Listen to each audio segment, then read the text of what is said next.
Welcome to World 11 News Channel.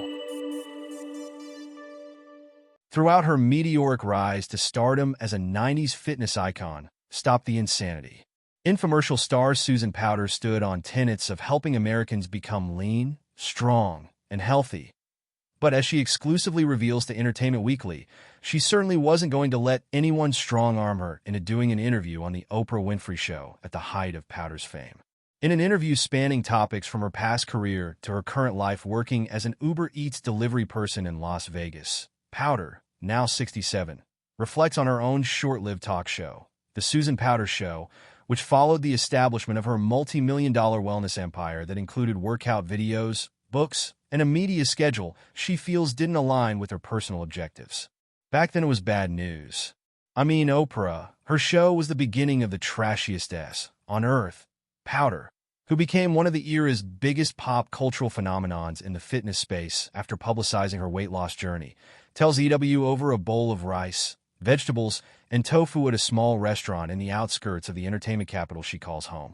When asked if Winfrey's team ever asked her to be a guest on the iconic talk show, which ran from 1986 to 2011, she confirms that they did, but that she ultimately declined. It was back in the day. They were doing a panel with overweight people, and they were doing a really trashy segment. Powter says, adding that one of Winfrey's producers was just shocked that I didn't want to do the segment. Later, Powter stresses that she didn't have any contact with Winfrey during the exchange with show staff, but that the producer had harsh words for her upon learning of Powter's decision. She said, "You do know that you may never work in this town again."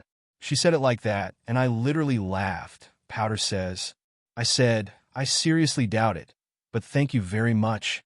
I was very polite, but I got that line. It was very 90s.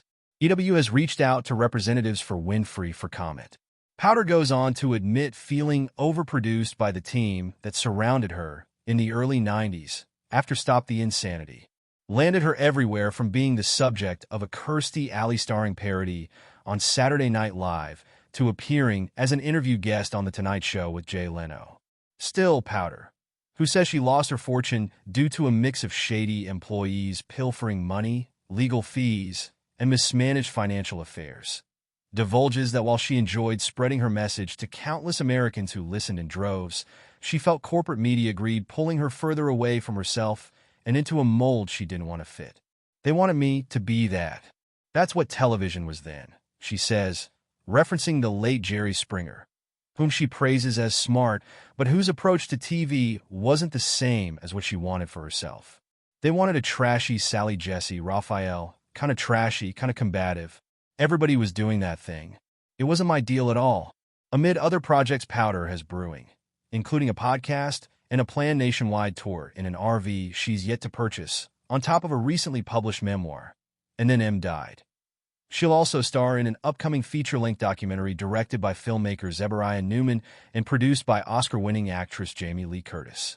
It was an indictment of how we discard human beings as they get older in this country. It's an exploration of the incredible cruelty that we inflict on older people and the lack of resources, and the lack of dignity offered to these human beings who've lived before us and have been in service to us and have given us the lives we all are now living. Curtis previously told EW of the film, which does not yet have a release date. For me, as much as this is a fun, nostalgic look back to a time that was mindless, it's an indictment, exploration, and a challenge for all of us to look at how complicit we are as individuals in that story. And that's what the movie is about,